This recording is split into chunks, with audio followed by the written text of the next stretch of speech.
Here we go. Hi, everybody. Jeremiah, Anita, Yeah. meet our audience. Our audience is here to meet you. Hello there. Hello, everybody. So we're blessed to have Jeremiah McGiff in the house. Just put up Jeremiah there. Anyway, it's the three of us. We are honored to have him.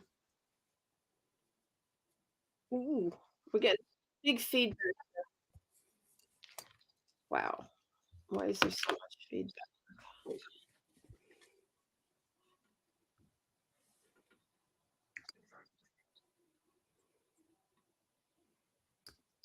You can hear me? Yes. Can hear you. Okay. Did it stop the feedback? I'm not hearing it on my end. Are you? Does everyone have their phones off? I don't hear any feedback. Mm-hmm.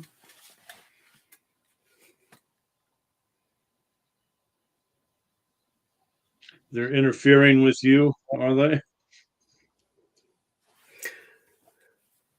Well, the audio just got better for Jeremiah. Oh, but there's like a 15. Becky says it sounds good out here to her. So, all right, Becky, are you getting feedback on your end?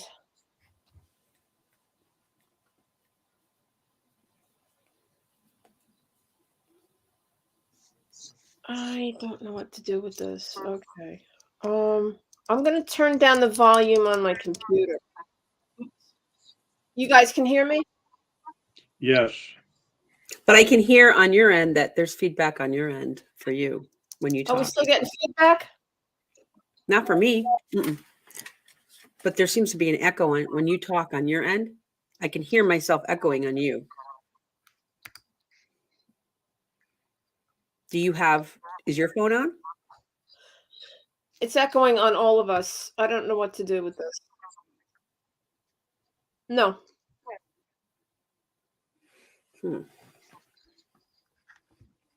Just wing it. Yeah. I think we're going to just wing it. Okay.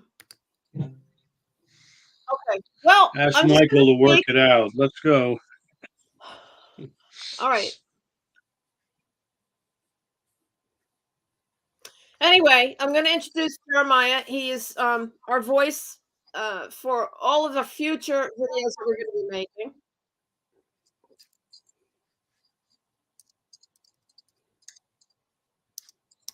And I had to mute.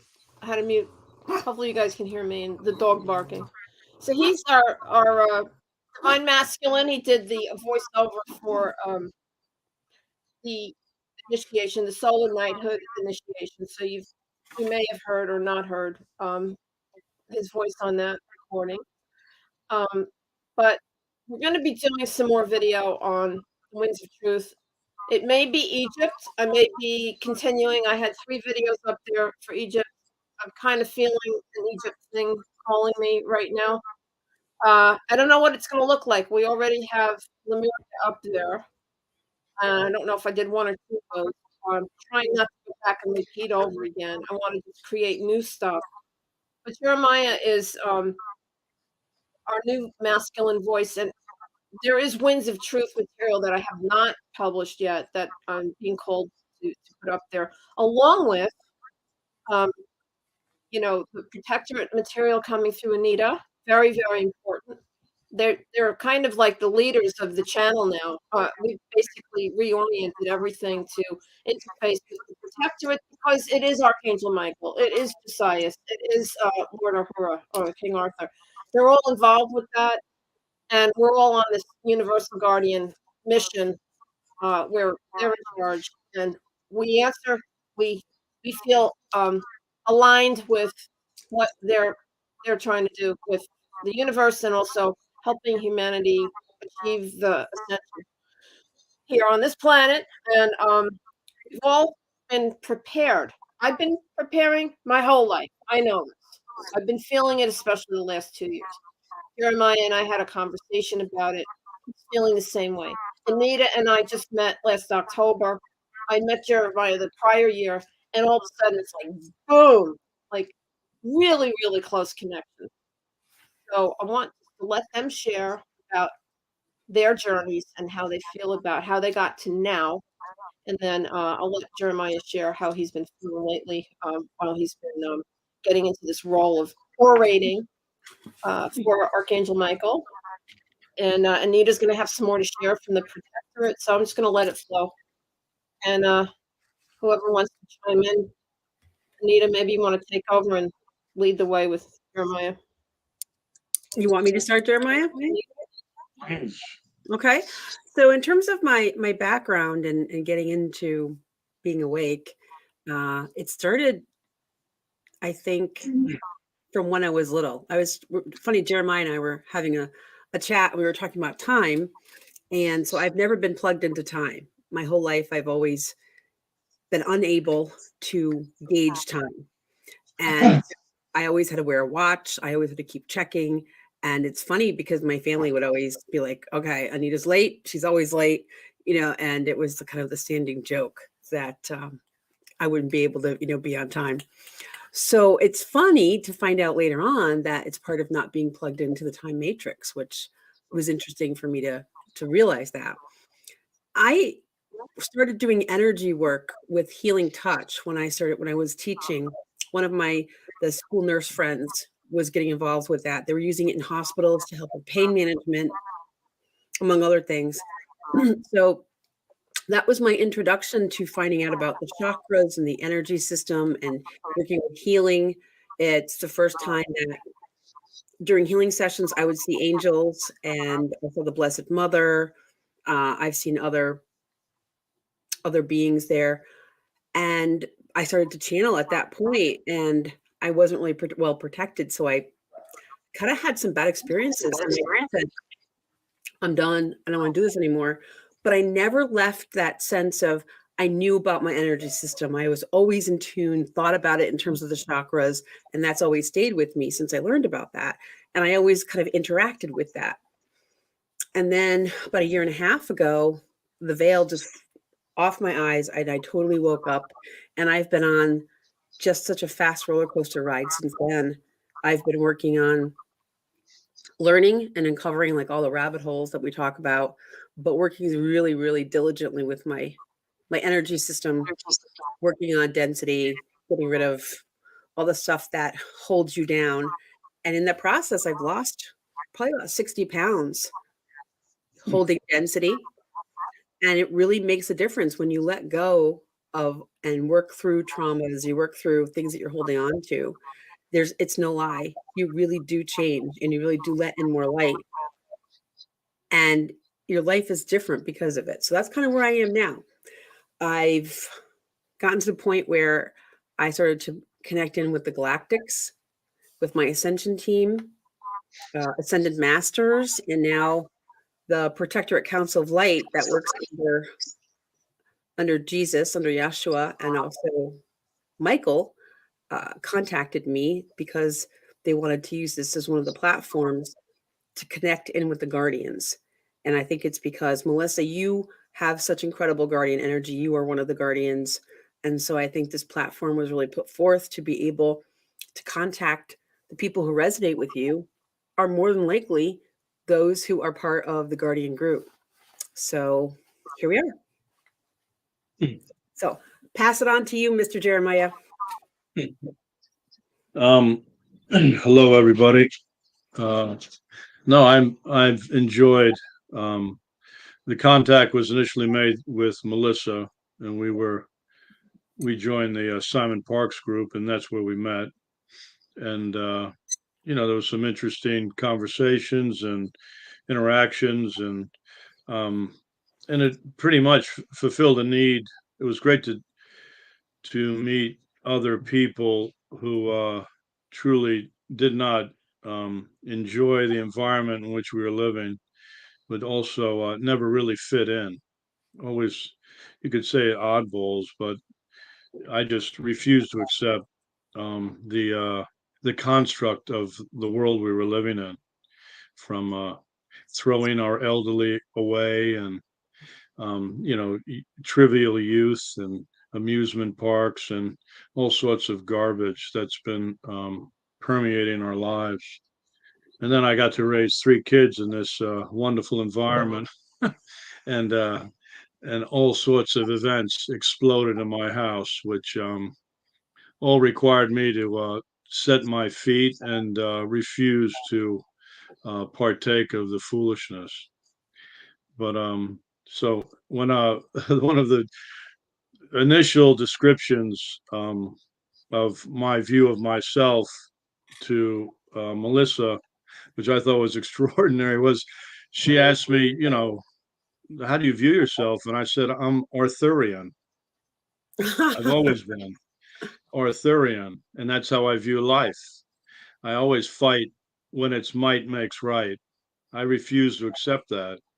And, the rule of law and all that, and chivalry and all those wonderful virtues that seem to have been washed away in today's world.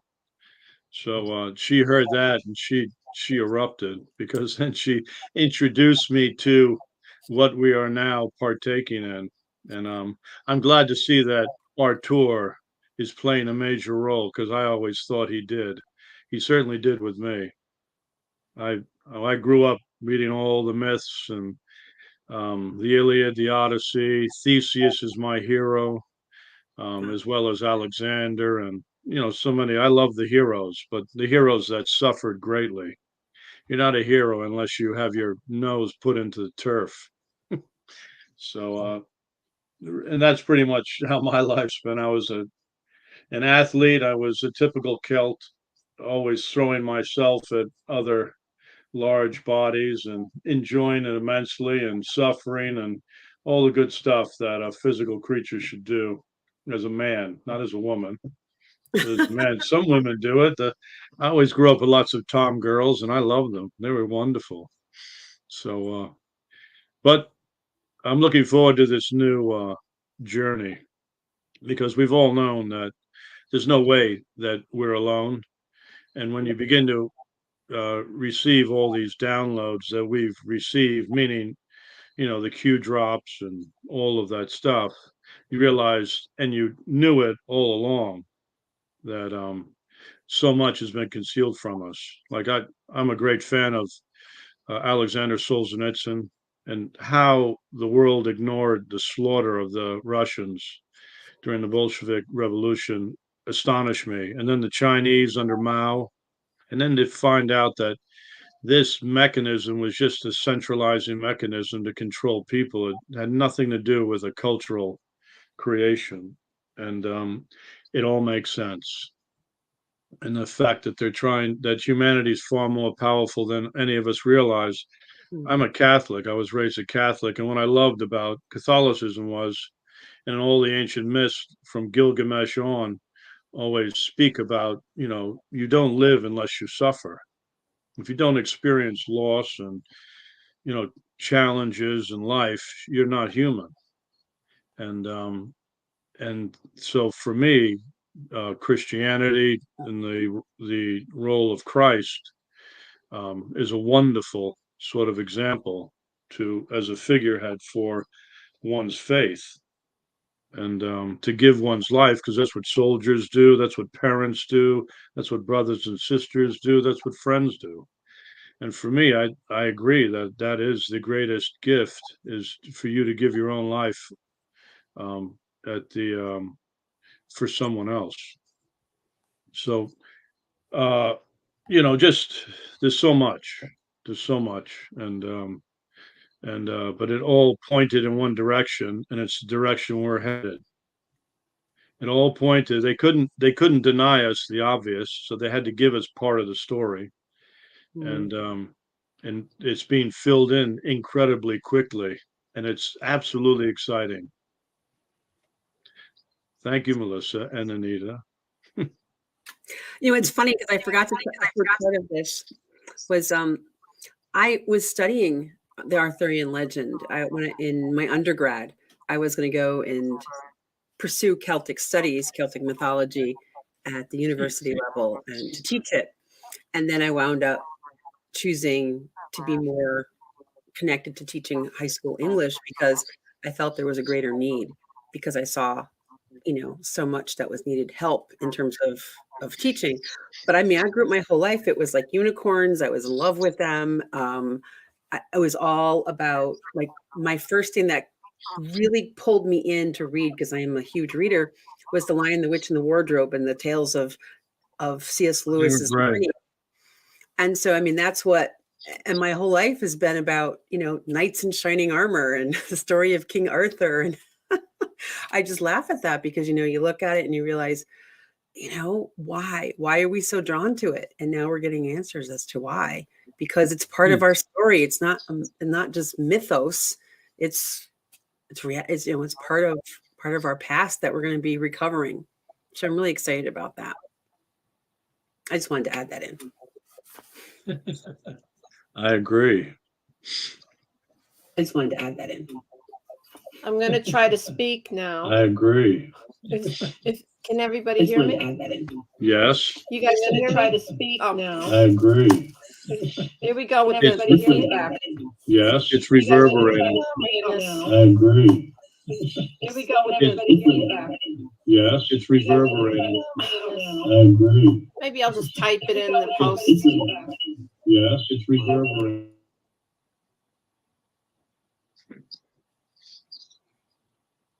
So Melissa, why don't you try turning off your speaker, keeping it really low? Think that'll help?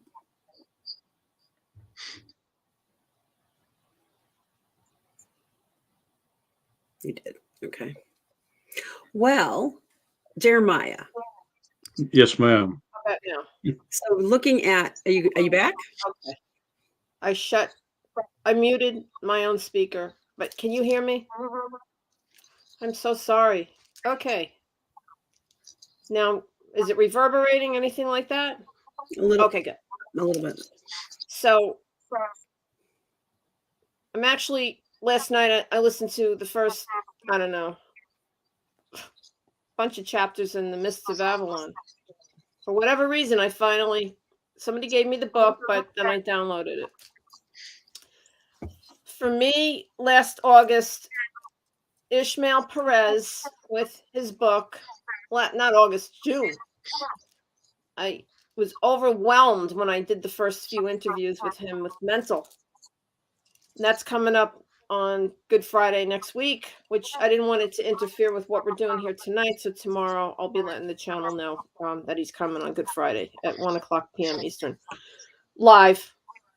And his book, the original version of Our Cosmic Origin, activated me I don't know how many times and how many ways. All the stuff I ever read, ever in my whole life, starting from, teen years all the way forward. Just so much stuff. The Dolores Cannon stuff, the Urantia book, the stuff from way back in the 90s. You having a problem hearing me? No, you're reverberating again. Not for me. Right now, so I can't. You having a problem hearing me? No, you're reverberating again. Not for me. So I can't have a problem hearing me. All right, well, I'm going to be quiet. Let you two, Anita, you lead it because I gotta. All right, well, I'm going to be quiet. Okay, so Melissa was talking about, her interest with Ishmael Perez and how that the cosmic origins really ignited her, and it really, I think, same thing for me. I got so many downloads. I started remembering things. My soul integration started to really speed up because of what he was talking about with the history of our cosmic origins. A lot of things he said just really resonated with me. And so it really helped speed up a lot of my journey. So where are you with things, Jeremiah? I mean, in terms of moving through with energetics and working in terms I've read, I'm about halfway through the Cosmic Origin, and a lot of it, because it's, listing and telling you all of the strands and derivations and et cetera, but it grabbed me when it began to speak about the necessity to what is the proper word, to bring in all elements of life, whether it be negative, positive, of the light, of the dark, and and to make it right in one form or another. And when he speaks about the reptilians at one period of time lived in harmony with the humans, and then obviously a negative force turned the environment and it became antagonistic. But I love the idea because that's pretty much um, the Christian view, and I mean it's the Christian view. It's the fact that all life is sacred, Hmm. and so even the destructive life is sacred, and so you have to be able to. And I love the fact that we are being used to bring the negative force back to I guess to the light. And I think that's absolutely extraordinary. And to me, that's a worthwhile endeavor because I too believe that you have the duality, and and you're always going to have a negative to a positive. You're always going to have that balance, and it's and to bring it all. You don't want to say unity in view of what we're going through in America and the Western world right now, where they're trying to centralize everything. That's where we're going, But though. We're going to unity.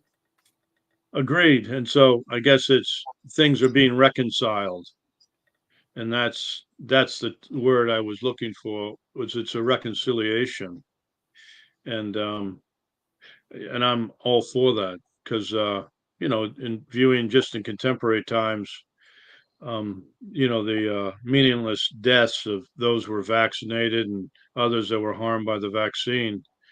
Um, you cannot wish anybody ill, just because they were more brainwashed than you or what have you. It's horrific regardless of who or what it is, and but I love that about Ishmael Perez. And that's when I began to wake up when I was reading it. It was more like reading the Iliad in the first part of it. It was just, the son of the son of the son of this patriarch, et cetera, et cetera. And Right? then we got to the meat. Yeah, all the lineages, which we wind up that it turns out to be so important because everything's about the DNA. And so it's all about what we connect to in terms of the 12 tribes of Israel, or Judah, and what other collective DNA that's been added in from the cosmos that's been here as part of it. And you realize that's what it's all about, is flipping back our DNA and turning it back on. And I what can't wait. That is so exciting. well, And it, it's happening now. You've been going through this. I mean, you've been turning on your DNA because you've had changes happen. So that's an indication that there are some issues going on with DNA, because DNA means that it's a receptor. So you're bringing light in, and light is knowledge. The DNA is able to then construct that light into a specific format within your body, and it holds memory. So it's pretty cool, right? As well as making it beautiful too, but yes, so. but it's and then to hear about the chakras, because all that's relatively new to me, and to hear that as sort of they're like transponders, that they're receiving the energy from the Godhead. I think that is glorious. Yeah, we are. Yeah, it's so cool to work with them because you realize that we are completely multi-dimensional, interdimensional beings, and that our chakras allow us in different ways to connect to all of existence in different multitudes of ways. And there's almost like a universe within that. And they're really cool. You start spending time with them, realizing that when you go within, there's so much to connect to. There's so much. I mean, within your heart, that's where you find, the connection to source, God, creator, divine, whatever, people's aspect of that is. And it's such a great experience. You don't, you're never the same again. It's like you can't once you know something, you can't unknow it. It's the same thing. Once you start working on your heart, you're just bigger. Your heart's just bigger after you do that. So Hmm. pretty cool process. An interesting vignette was my son, who's he's he's the one that listens to me, the youngest, Augustus, and we were sitting and we were talking about frequency, and we were talking about how the frequency is being raised on planet Earth, and I kind of understand it, and he kind of understands it. But what he said is he on his phone he put in the God frequency. It was like 432 megahertz. Mm-hmm. And then he first brought in a negative frequency, and he said, "See how this?" He was just playing like music on his phone, and he said, "Do you feel how it makes you feel? Like you don't feel right. You feel uncomfortable." And we Mm-hmm. were sitting here, he and a friend of his, and then he said, "Now here is the 432. I might have it wrong, but the megahertz, the music." And once he played it, he says, "Now where do you feel it?" This is my son, the 20-year-old. And I said, "I guess I feel it in my throat." And then his friend felt it in his head, the top of his head. Mm-hmm. And then Augustus felt it in his heart. And he said, "Well, those are your strongest chakras. You're receiving the the light energy in your most powerful chakra, the one that's most open." I thought that was extraordinary. That's so cool. Yeah, they had changed it. They changed it in, I think it was 1930s maybe. They made a change because all music was keyed to 432 hertz, which is actually, I believe that's like connected to the Schumann resonance, which is like the heartbeat of our planet. And music, I guess, was meant to be like that for us so that we connect. And they changed it so it's dissonant. It's on purpose. It's purposefully dissonant so that when you listen to music, there's an energetic disrupt. Well, it was just a wonderful sort of Oh, it's vignette with the three of us, two young men and myself. and your son is he's doing so well. I mean, I would you must be so proud of him. I mean, he's just feeling it. It's just there. I think it shows how much things are changing. And true, I call him Galahad. He's he's the Galahad. So but he's that's neat stuff. Neat stuff. And I mean, it's the whole part of the awakening is extraordinary. On Telegram, there's so much information, and there's Yes. one like innovation and something a site, and they would show how frequency can change matter, and simply the if you put a vibration or a frequency through water, there are Hmm. different geometric patterns that show up in water. So Right. if you see that, that tells you that the frequency can change matter. So then you begin to wonder, is my entire reality being created by a frequency? And that's an extraordinary concept. And even more extraordinary is that when you start to consciously interact your energetic system with matter, you can literally change your body. You can change everything around you because we're co-creators. We work, in co-creation with the divine. And when you consciously start to do that, you realize you can literally change things around you. And Right. it's It's amazing. going to be unbelievable. There was something on I forget who brought it up, but they said in 20 years we're going to be flying to other planets. We're Yeah. going to what's about to be unleashed on humanity is going to be extraordinary. People are so ready in so many different ways for this. There's a whole group, and there's a quantum system that's coming into place. And I've had some information given to me by the protectorate about this quantum system. So I thought I would share it. It it's coming from the from the seventh dimension in Andromeda, and it's connecting in to our planet on the seventh dimension, her name is Gaia on the seventh dimension, our planet here. But all 12 mothers of Earth, meaning there's a kind of representative of Earth Mother for each dimension. And there are 12 dimensions within our universe. So there are 12 dimensions of our planet. They're all connected in with this quantum system.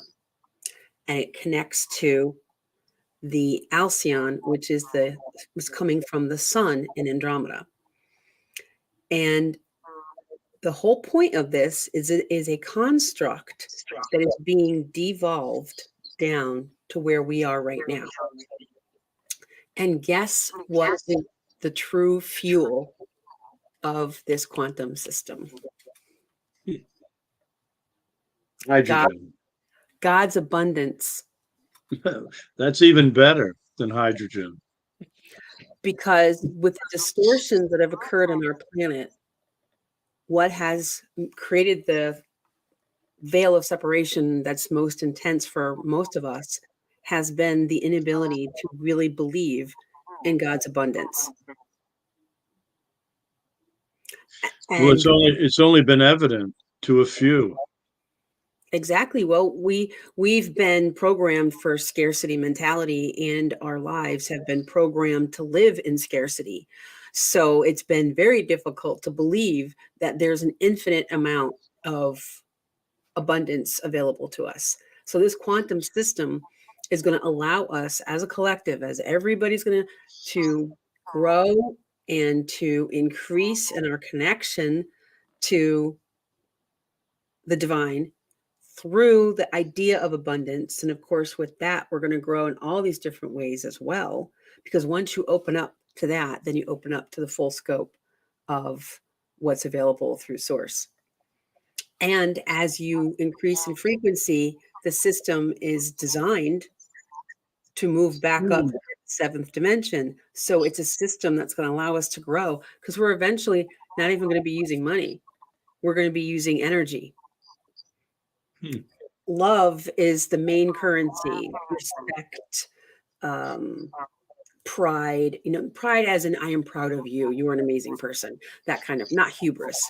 Those are the kind of, feelings that are energetic currency in the higher realms. So that's where we're moving with this system. And I just wanted to share it because to me, it just makes so much sense. And it was so beautiful. And I just thought, of course, anyone who can't connect into the system, we're here to help create, humanitarian projects to help everyone, because there's such a lot of information out there that talks about this bifurcation and how some are going to go, some are not. And it's disturbing to hear it. It is, because it sounds like we're saying, okay, you guys are dead weight. We're jettisoning you out. You're going to do your deal, go to your third dimension area, and the rest of us are moving on because we've had it. We're going. And that's not what I'm getting from my connections about how we're going to be beings who have the frequency of love. That's not what you do in love. There will be those who choose not to move into a higher frequency. But just think about all the people that are so hurt and manipulated and downtrodden by the system that they just literally at this point just aren't in a very high frequency. But we start spreading love and abundance and offer that. How is that going to change those who have never had that before, who never thought it was possible? And that's how we're going to change the world from the bottom up. And I was like, it just made me feel so relieved to know that God had a plan that included everybody, not just this feeling that we've been getting as if, hey, I've given you guys a shot. You've had 1 billion years to get your act together. Here you go. it just never felt right to me in my heart. So Me either. Me either. I didn't like it because I believe, I mean, that's what life's all about, is transforming your environment. And yes, there are a few of us that can do it. I always have. I've refused to partake in whatever the masses are doing and try and set my own course. And you suffer for it, you but do. that's the way it goes. You know, that's life. Hopefully you make it through. And you come Hopefully you out on make the it other through. side being transformed. Your heart is changed forever. You have higher levels of compassion and kindness and the ability to just handle difficult situations. You can look at yourself and you say, you know what? I do have a lot of courage. I am a strong person. And you start to really see that there's so much of that message that is the direct opposite. You're weak, you need counseling, everybody's depressed, there's so much of that. And you realize that if we all stood up and really stood there for each other, how different that would be. Not everybody, unfortunately, not everybody has families that can be, everybody kind of is in a place sometimes, I think, where they're hurt, they're traumatized. Families sometimes can't support each other the way you would love them to be, supportive. And then I'm thankful because I've come from a very supportive family. So I have to be honest that I've always had the love and support of my family. I have wonderful, amazing parents. I have wonderful brothers. And, I'm lucky.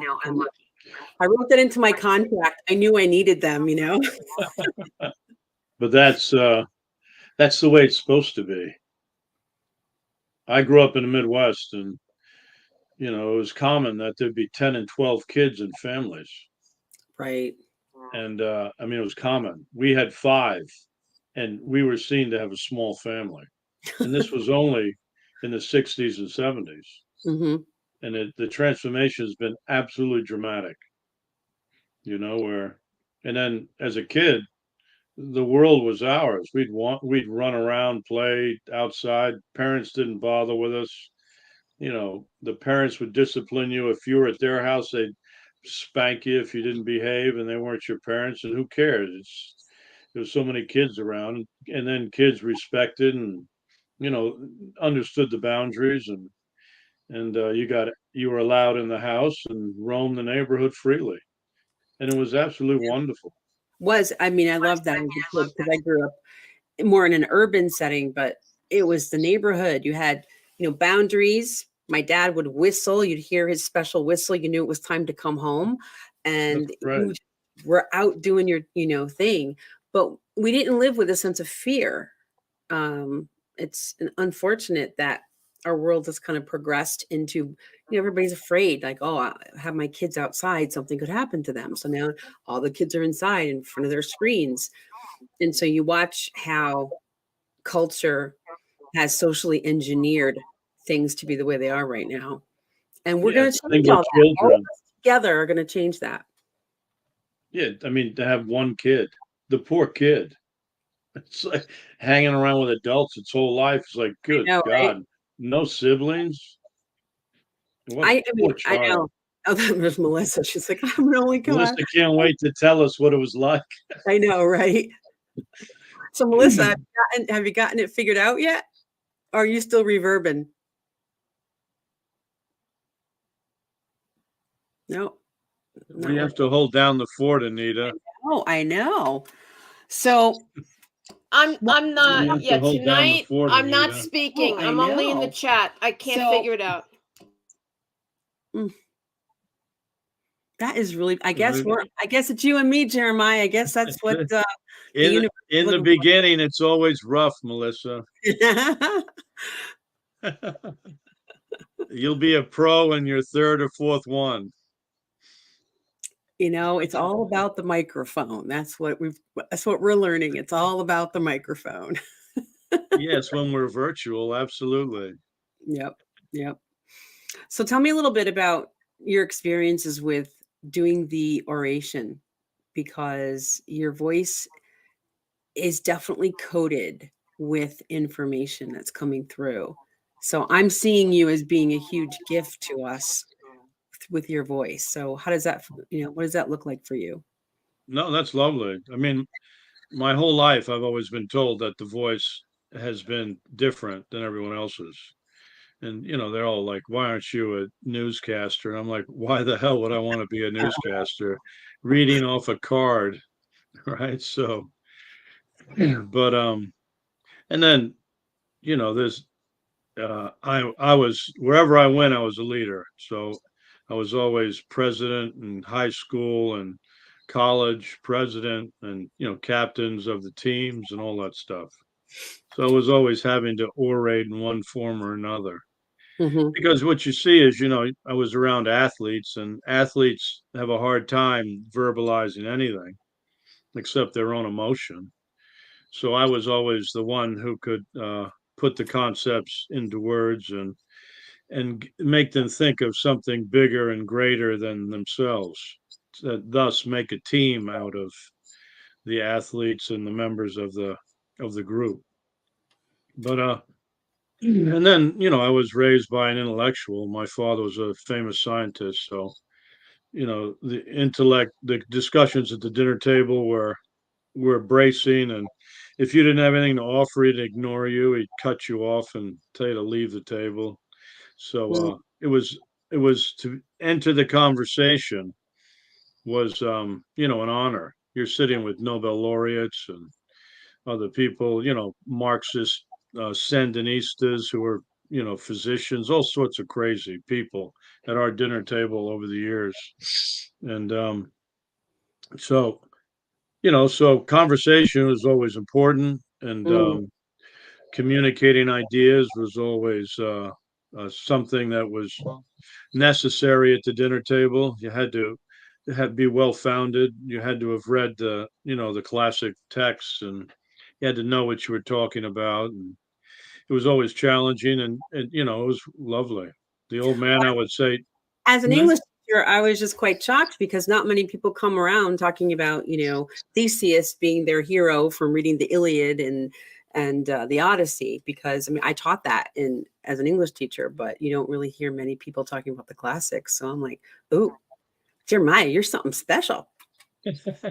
No, that's the way I was raised. I don't know that certainly permeated my youth. And then we were lucky enough. The old man, we lived in England and traveled around the world. So and he was the sort that he'd hunt down the the monument of where Cyrus the Great was born. We would be in we would be at Thermopylae, and the plains of Marathon, where the great battles took place against the Persians and the Greeks. So Go to Troy? Did uh, you make it to Troy? and then I loved the Civil War, and always my heroes were Patton, MacArthur. I read all their memoirs, and to Mhm. find that Patton is such a primary figure today. He was a voice in the wilderness 70 years ago, and I always knew it. And figures like Stonewall Jackson, Patton dedicated his memoirs to Stonewall Jackson, who was an extraordinary figure in the Civil War, absolutely extraordinary. Well, And I just find so I always love the personalities, the military personalities, but also the great orators through history, Cicero, and when you look so at that many. now and you look at what you're seeing and what you admire, and look how things have changed so dramatically with the expectation of men now, how has that hit you as a father? I mean, you have sons, in Forgive me. trying to raise sons to be upstanding young men in a world where it seems like cowardice is more important than righteousness. Agreed, and it's very difficult because I wanted them to go into the military, but the military is totally corrupt. I mean, Mm, they're obviously, the white hats and half the military, they had to keep it secret, right. right? But the military industrial complex has absolutely corrupted. So, oh, oops. So for me, it's um, so where do you send? Because as I was a boy, my dream was to be a Marine, and I did officer candidate school and went to Quantico. But my father and my mother, that was at the time of the Beirut bombings. Mm, So they knew I'd probably end up dead in the Middle East somewhere. So they were totally against it. And being a dutiful son, I listened. But for me, the archetype of being a man is first a warrior, and then a father, and then a statesman, right? So you begin your life in a physical manner when you're young and virile and powerful, and then later you begin to realize that intellect is mhm. far superior, but you have to go through the struggles of the body and of men, whatever they are. So all my kids played sports. My daughter was a magnificent soccer player. My two boys were both very accomplished. Augustus, the youngest, was a pro in England for 2 years, Was and soccer, football? they all played soccer. Because to me, American football is a gladiator sport, and you're crippled when you're finished playing it. And Oh, there's no reason to when I was young, it was a passage to manhood. You had to be a football player, and I went on and played rugby for 20 years, and my body's pretty well wrecked, but still I would never not do it. I loved it. So you just have to keep fit your whole life or you'll be crippled. So it's good. And everybody needs those spurs in life put to you one way or another to to remain creative and active and participated in life. well, as you were saying earlier, that's kind of what creates that transformation within us is to go through the difficult challenges, push yourself. And I think, when you look at sports or you look at something that's challenging like that, it pushes you physically. Sometimes that physical push does something in your body to help your mind in a way that non-physical things just don't do. There's something sort of that kinesthetic push in the body. It's almost like it hits every cell and allows you to sort of move forward in a different way, which is really It's transformative. also kicking the barriers down in your own brain, doing things that you never thought you were capable of. That to me, I have a gift in motivating either girls or boys to go beyond themselves. Like my kids, my daughter dropped a heat stroke in a game, but what Hmm. I did is I taught her how to go beyond that firewall. But you have to be careful because that's a mixed bag right there. And Right. you that Balance between that health. movie Yeah. that movie that Clint Eastwood made, Million Dollar Baby, Hmm. about the female boxer, Yeah. portrayed that. He knew she was asking for something that he could give, but he also knew what might come of the gift is that Right. it might destroy her.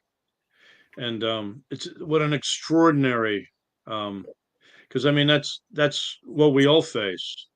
There are gifts in life, and that's why I sent Melissa that beautiful line by Marianne. I forget, Marianne. She's running for president again, but um, I forget her last name. But there was a beautiful film called Aquila and the Bee about a Hmm. young black girl who enters a spelling Williams, bee. Williamson. Marianne Williamson. But it's a quote simply stating, um, who are you not to be brilliant, shining, magnificent? You're afraid of yourself and your own powers, and most of us are. And I have the gift to free people from their inhibitions. I've done it with many athletes, and it's not me taking credit. It's me opening the door for them to realize their own potential. And that to me is an absolutely beautiful moment when you see someone look back in astonishment that they had accomplished something that they never thought they were capable of. And that And is the that's about, of that's spiritual. what we're all about to do, isn't it? Exactly. Yep. The hallmark of spiritual development is realizing that you are limitless. And it's scary. It's For a lot of people, frightening. it is because we've been taught Yeah. to be small, and there's a comfort in that because it's what we know. And people will help support you in being small. So to be as infinite as we are inside is a very courageous act to move through spirituality to reach that point. So good It's a on you. long journey, isn't it? A long journey. It is. It is. I mean, for me, it's been quite long. I've had one. You want to ask a question? It is. It is. I mean, for me, it's been quite long. I've had one. You want to ask a question? It is. It is. I mean, for me, it's been quite long. I've had. Tell Jeremiah how to look into the chat. I've It been is. making It comments. is. I mean, for me, it's been I don't quite know. long. I don't know how to look into the chat. Okay, so if you look over to the right-hand side, if you are less Oh, than got it. yeah, Got right. it. And it's the comment Yeah. section. Yeah, Oh, Melissa's forgive doing me. here. Forgive me. Yes, we are serving the public. So forgive me. I'm new to all this. I'll be much better next time. You're perfect as you are, Jeremiah. It's all good. Oh no, we all keep learning. This is just a new tool for us. Exactly, right? But I mean, it's we're always going to be in the state of being perfectly imperfect and moving towards learning more, and it never stops. You never stop learning, you never stop growing. That's the whole point of what they talk about with ascension is we keep going up and up and up, and then when we reach the top again, we go, that was fun, that was a great ride, and then we come down. And then we go back up. And I'm wondered sometimes, how many times have we done this? And been part of this miracle of being part of God's expression. How many times have we gone, left him to come down into matter and then gone back up to light? So I think it's an interesting journey to see that. I think we've been around the block. I know you've been around the block. Melissa's been around the block. I've been around the block. So we've been doing this for a while.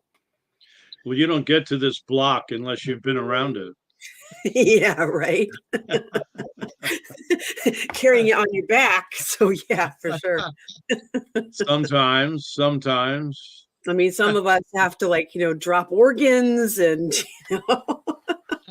go through these dark nights of the soul they're transformative, and they let you know that you have strength, that you can do it. You realize it, and then all of a sudden the world looks completely different because you know something you didn't know before about yourself that's so intrinsic to finding out what you really are inside, and how much has been hidden from us to know this. But one thing is, what this does is it puts in perspective all those moments in your life that you never quite understood. Mm-hmm. For example, when I was young, we lived in a house that it was haunted by something, and it was in Briarcliff Manor, and there was something evil in that house. And Mm-hmm. I would find myself pinned in bed, and I would have these recurring dreams, but I couldn't move. Mm-hmm. And it's very vivid memories, as this was when I was 13 to 16 or 12 to 16. And I would think it was a dream, or then I would be awake, but I was pinned and I couldn't move, and I felt this incredible fear of inertia, that I was, something was holding me down. And it got to the point where I finally said, if this is to the death, I'm ready. You could see that it was whatever the entity was trying to create fear. Oh, sure. And Yeah. once I said, I'm not fearful of death, but what I'm tired of whatever is going on, and I'm going to put an end to it. And once I released from the tension and stated that it's wherever this is going, I'm ready, it released me. Mm-hmm. And then it went to my sister. She had the same experience in the house. And she never made that point. She never told it that she was not going to tolerate it. And my brother. And they still live in fear. I'm trying to bring her out of it. But that I'll never forget. And it seemed to have shaped my life, because things that I've encountered in life, moments that I've, foolishly put myself in, or found myself in, and, I'm forced to act. Mm-hmm. And it's always been, there's two choices. You can play close to the vest, or you do what's correct. And for the most part, I've always done the difficult, the leaving, the abandoning, necessary to depart, whatever. I've done the hard part. See, for you, And you've been honed to be someone as an example of standing in your sovereignty. A lot of people don't know what that means, or are learning how to actually stand in their sovereignty. I mean, you took that role on when you said, I don't consent. This doesn't work for me anymore. Do or die. it, and And you it began in that house. But there was Mhm. also another event I'll never forget, when I was young, and it's blurry, but I remember something um, fundamental. Where I was always a big kid when I was younger. I was fully grown when I was 13, and then watched everybody grow around me, typical Irish. And so, but when I was, 5 or 6, I was a bit of a bully, and something changed me. I don't know what it was, but when I was like 4 or 5, something changed within me, and I never went back to that frame of mind. I was always more empathetic, more compassionate. I don't know what the event was. For whatever, I'm not able to remember it, Mhm. but something fundamental changed, and it was like 4 or 5 years old. And these are echoes in our life Mm. that give legitimacy to what we're about to go through. We've always known it, but we never gave it weight, because it wasn't, in the forefront of our existence. And it's extraordinary. We all, if you look clearly, there are moments in your life that you can now point to, and maybe you can't, they're blurry, but they were fundamental. And you know that there were these moments where you made a decision, and there were times where you went, one way in making a decision that changed your life for the better, and other times that changed your life for more intense challenges to learn, the lessons that we had to go through. And those moments, you can feel them. Sometimes you actually have that, like, time stops for a moment before you make the decision, or after you've made it. Um, and we have all these. So if you look back, they're like these little bookmarks in their lives that we've gone through, that have allowed us to learn our lessons, to gather our strength, to learn about our capacity, and to be the light warriors that we are. Because we are. We're all guardians. We're all light warriors. We're here to guard our planet, our collective, and to hold the light for everyone to be able to make the journey of ascension. For those who don't want to, then they don't have to, but we're here to hold the light for everyone who wants to.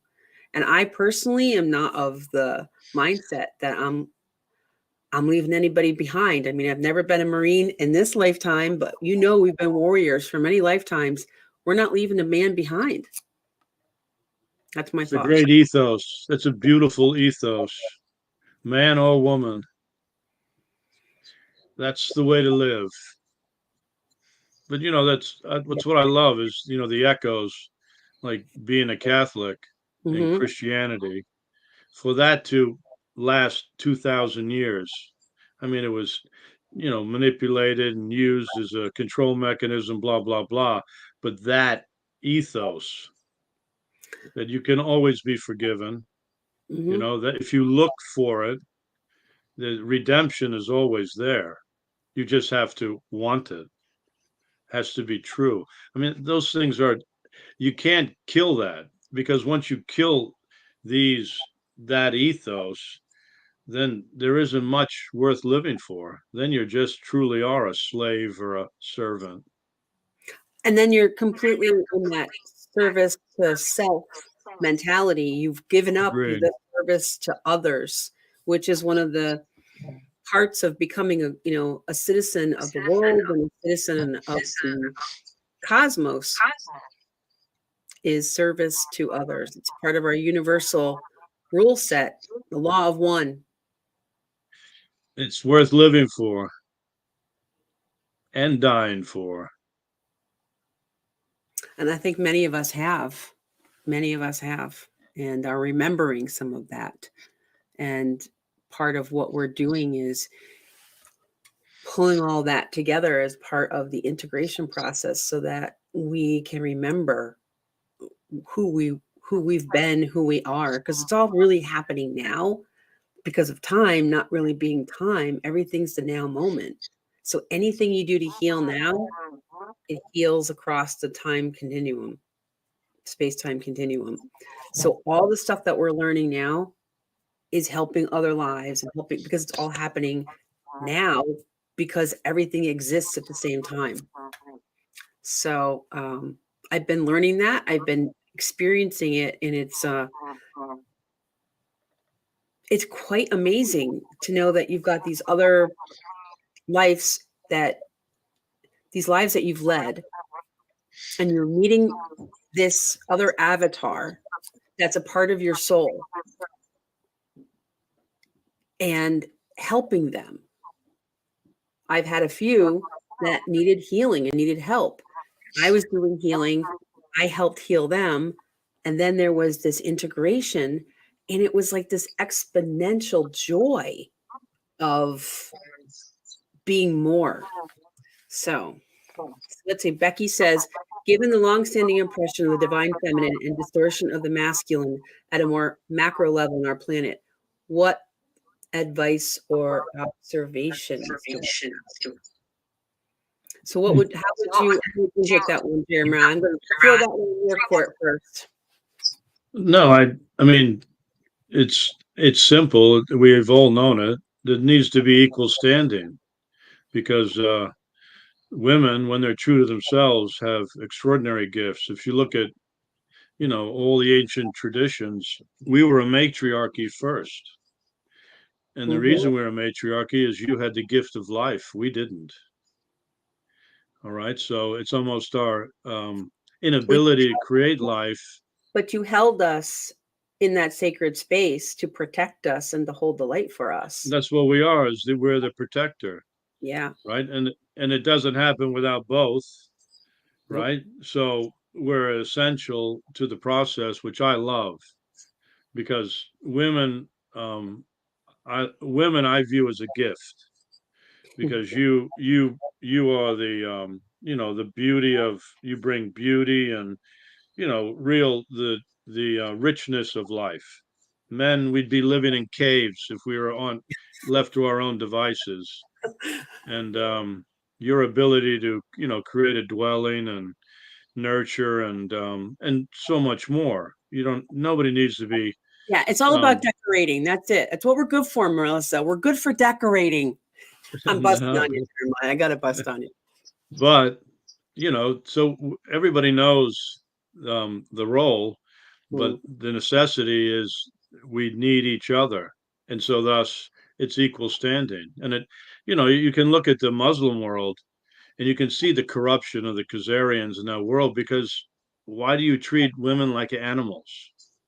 Right? To treat any human like an animal is disgraceful. And then we hear about what's happening to the children now is beyond mention. So the fact is that, and then humanity realizes that we're all being treated like animals. It's just frustration when we lash out and create some form of control.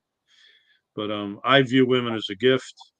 I view men as magnificent creatures who have a responsibility to protect and defend and teach.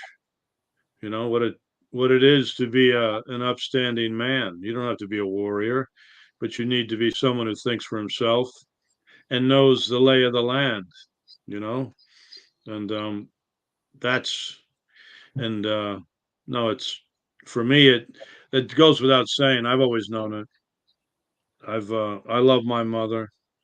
Mm-hmm. That's And all a man needs to say is he loves his mother. He right, doesn't truly love his mother if he treats women badly, you're right. right? If you truly love your mother, you don't treat anybody badly, you know? So true. And unfortunately, our world's distorted that to such a degree that it's unfortunate. But that's going to be turning around. I think so many people are the energies coming in from the galactics, from the divine source, are energies that are helping us to be able to dismantle that programming, that we can now start going back to who we are inside, because humanity is about love. We're in a state of grace. We're in a state of love. When you look at little kids are all about generosity and sharing. Yeah, they might fight over certain things sometimes, but when you really look at how kids are, you can see that there's that innocence and joy. I mean, I want to wear a cape and run around and be super happy. I want to get to the point where we're actually flying again. Um, and that joy of being young and who we are, inside is one of heart. And we're going back to that. And people, the thing I think that's really interesting is that I think the world is much more heart centered than people realize, because there's been a lid kind of put on it. I think we see it maybe within our own families, or maybe we sometimes see a little bit in our community, but everybody seems to think that humanity has such a long way to go. And I think if you talk to most people, they're going to say they don't want war, they want peace, they want to live in joy and abundance with their families, they want the best for their children, they want a world in which their children can thrive and everyone can thrive. And when you think about it, that's what I think most people want. I don't think most people are about service to self on the whole. But I offer that. It's just kind of my observations. What do you think, Jeremiah? Well, I mean, you can see the effects of consumerism and the dumbing down of the population. No, for sure. It's happening. I mean, the schools have absolutely warred against, a sense of responsibility and duty, and to get a kid into the firehouse, it's only offspring of parents who are members. You should serve your community in one form or another. You can choose it, but you should do some, free volunteer work. And everything's been so compartmentalized. The Hmm. elderly are shifted off into old folks' homes, and everybody lives in their backyard, and they don't want anybody in the street, and the paranoia that's permeated. If you read Solzhenitsyn, what Stalin achieved in communism is the paranoia, because if you turned in your neighbor as an enemy of the state, you got half of everything he owned. So people were turning on each other, and it was all, a desperate situation. People were starving to death and fearful, and they'd all lost family members, etc. So the entire environment was absolutely destructive. But then Stalin and the others continued the warfare on the citizenry by turning them on one another. And it's pretty much been done here. Look at the people, you supposedly adore in Hollywood and all of it, and it's all about the riches and their lifestyle and all the bullshit. Hmm. And my wife wanted my daughter to be a model, and I said, "There's no way in hell my child will ever be a model. Those women are worthless. They don't think for themselves, and they're like creatures in front of a camera. They're not real." I said, why would you ever wish that on your offspring? It's incredibly Yeah, artificial. yeah. Look at the parents. They want their kids to be pro this and pro that, and and it's Like my own child, he went to England. He had an opportunity. Just as he turned 17, and he had to go on his own at Mm, 17. well, And that was very difficult. But for me, I wanted him to be an adventurer at heart. It mhm. scared the living daylights out of me, but he had an opportunity. He had a contract, and it was his dream. And you got to go when you're young. And it was a very difficult 2 years. They didn't resign him. He was one of the best in the academy, but because he didn't have power and influence behind him, the English weren't going to do anything for him, regardless of his quality. So he came back and he was distraught.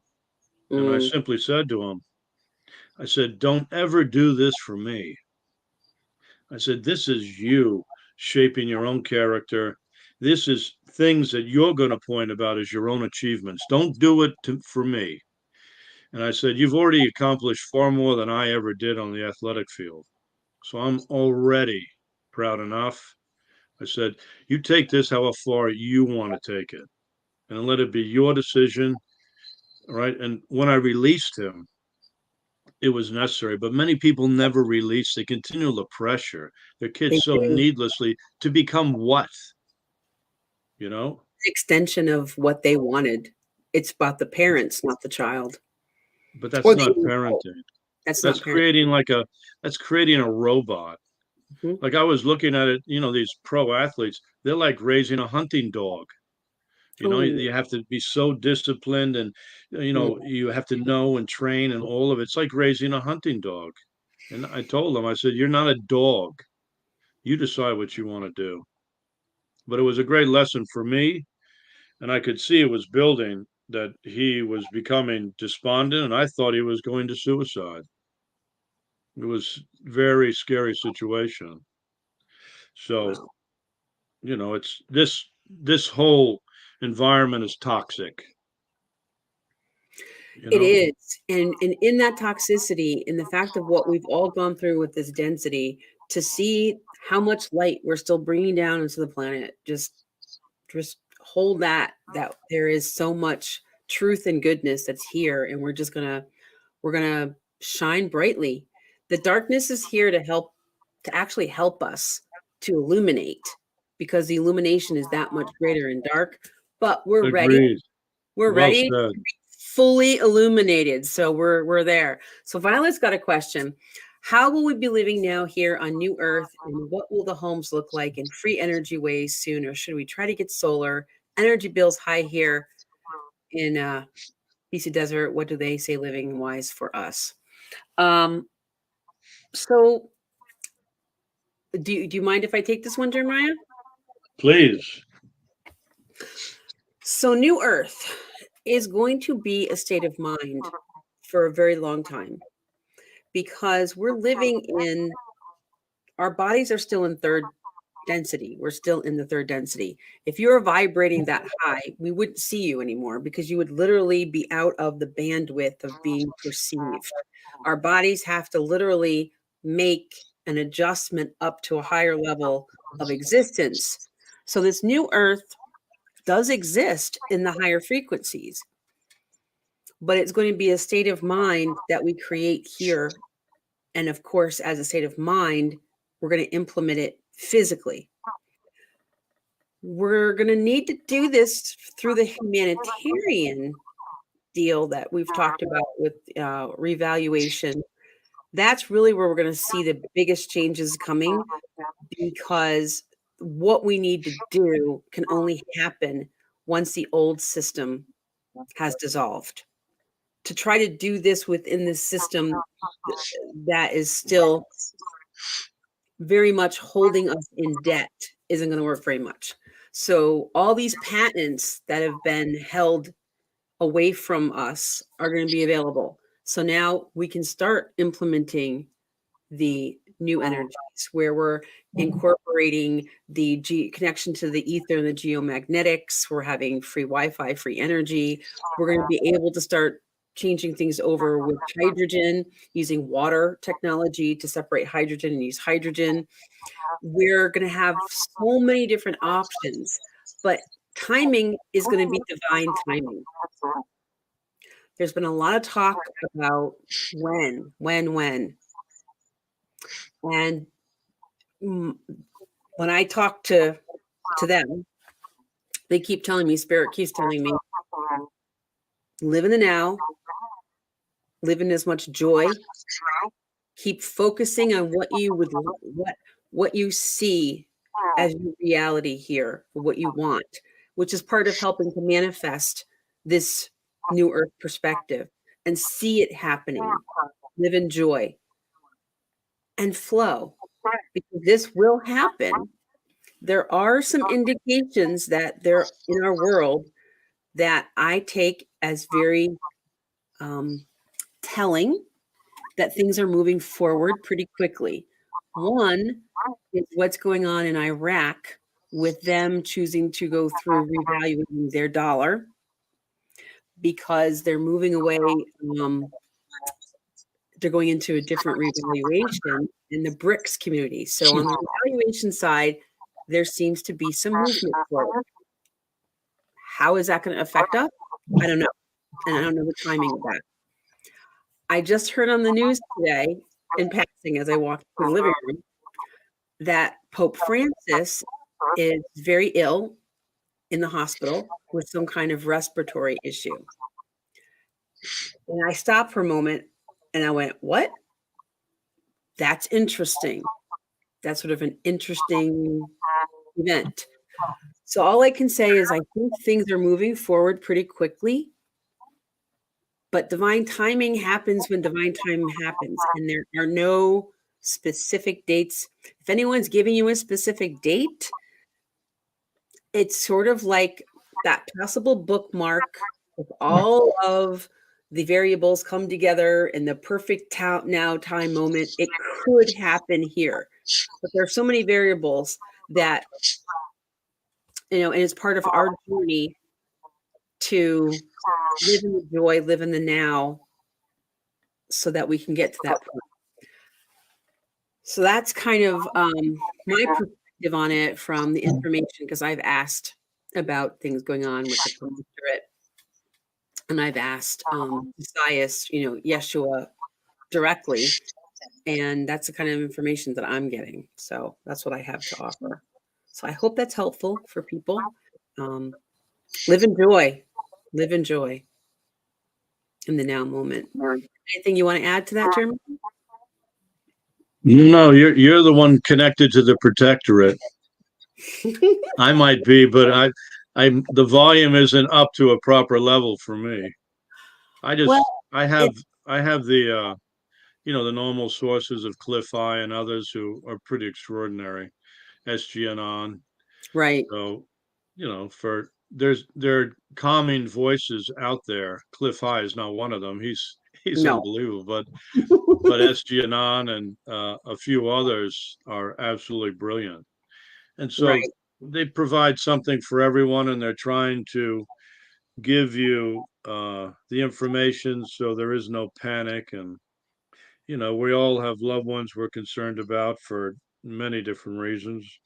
And the whole Q drop and all of that stuff is so extraordinary to give the common citizen the information that only the elites would ever have if we're courageous enough to dig through it. And I can get the pulse. I'd send stuff to my sister, and she's not ready to digest about 7/8 of it, but there's some things that she grabs onto. And she's come around. She wants to come down and move into the compound where I live. And I told her, you have to bring your son. He's my nephew and my godson. Because I'm a contractor, and it's time to start teaching. I've been approached by people to set up an artisan school, and it's time to start teaching my kids and my nephews and nieces how to build shelter, how to do the things that are real, not this social media bullshit. Metaverse construct. Yeah, exactly. What a freak show. So, no, thank you. No, right? So we're just going to move forward we're going to live in joy as much as we can, because that's the highest, it's the highest, most wonderful feeling, is to be in joy. And you're open to everything. Things are going to roll, but I do feel that there is an imminence to things. People are going to have to see what resonates with them about how imminent it feels for them. So we'll just stay tuned, I guess, for that. The protectorate has been sort of here listening, kind of really happy to have us all together. So at this time, if it's all right with everybody, I'll kind of bring them forward. Are you guys good with that? Okay, so just give me a second. All right.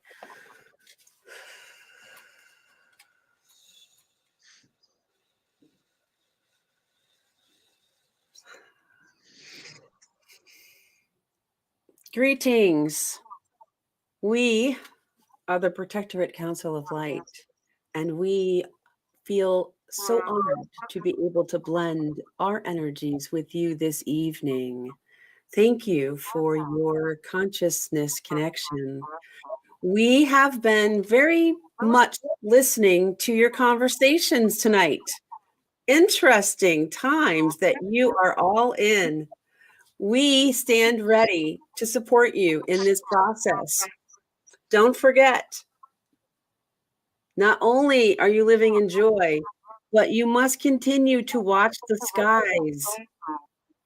The veil, as we have reported, is going to be a very interesting component of your world, or not. So please listen.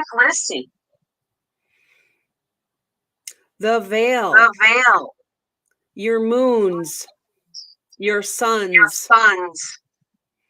and all the other objects in the sky.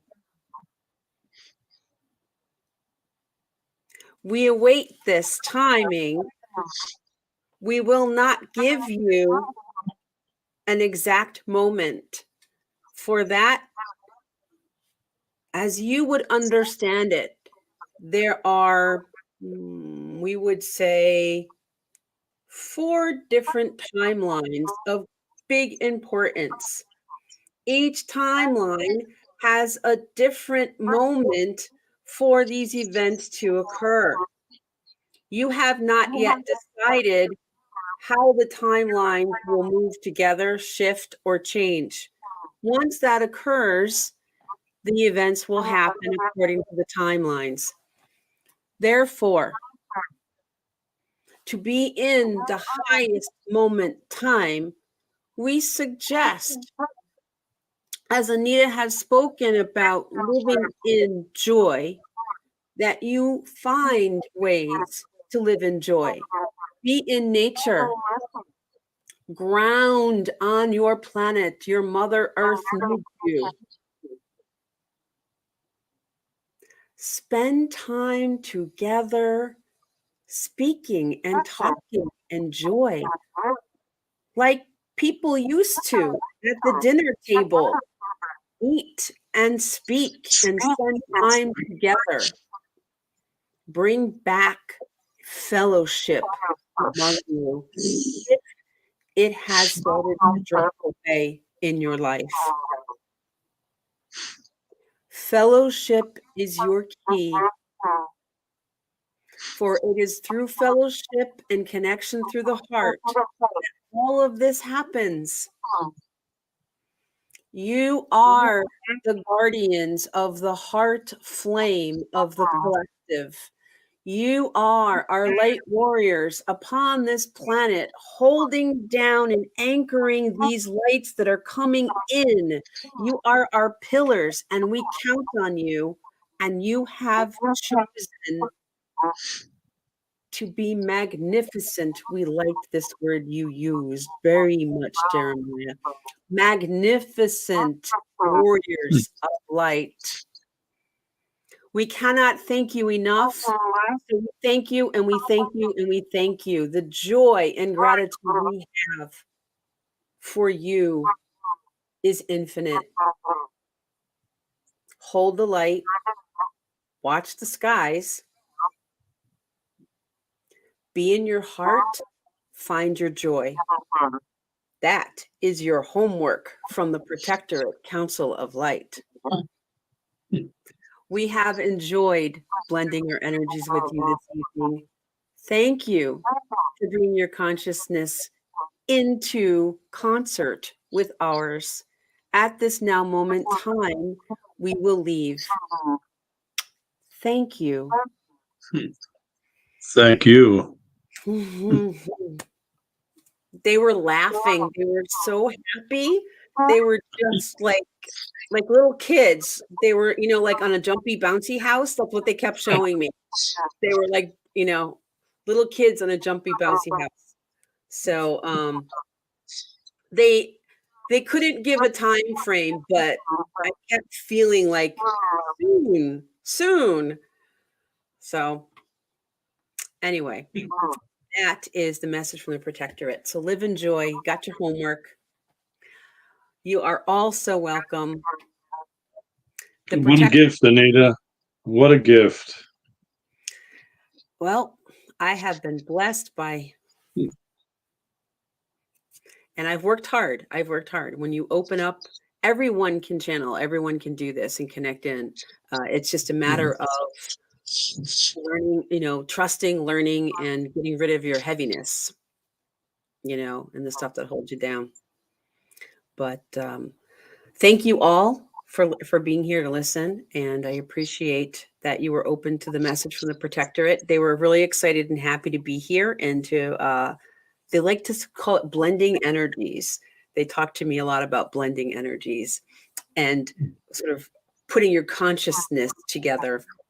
So, and a nice little shot in the arm, proverbially, that we're their warriors here doing our job. So everybody, good job. Keep holding the light. Melissa, is there anything else that you'd like to bring to the front? You're right, Fraser. We got this. Hi, Buffy. You guys are so awesome. Thank you for being here with us. And it's just like, was it Lord Ahura, Melissa, who said, the only one who can change you is you. So, yes, we do have some homework to do. We do. Yep. Yeah. Mhm. Solar Yes, we do have some initiation. homework to do. We do. Next, can you hear me? Mhm. Solar Yes, we do have some initiation. homework to do. Next time, a lot more talking from me. Well, it has been a beautiful night. So I'm going to stand in for Melissa right now and just say thank you, everybody, for being here with us. Jeremiah, it was an absolute delight and honor to introduce you to the audience, to our audience, and to have you here as our anchored in divine masculine, the beautiful Jeremiah that you are. Melissa and Thank I you, ladies. Thank you. It's an honor for me. Alrighty, everyone. Oh, good. Becky, you accepted the homework. Awesome. So everybody go live in joy, ground, and be light warriors. We got this. Good night, everybody. Love you all. Good night.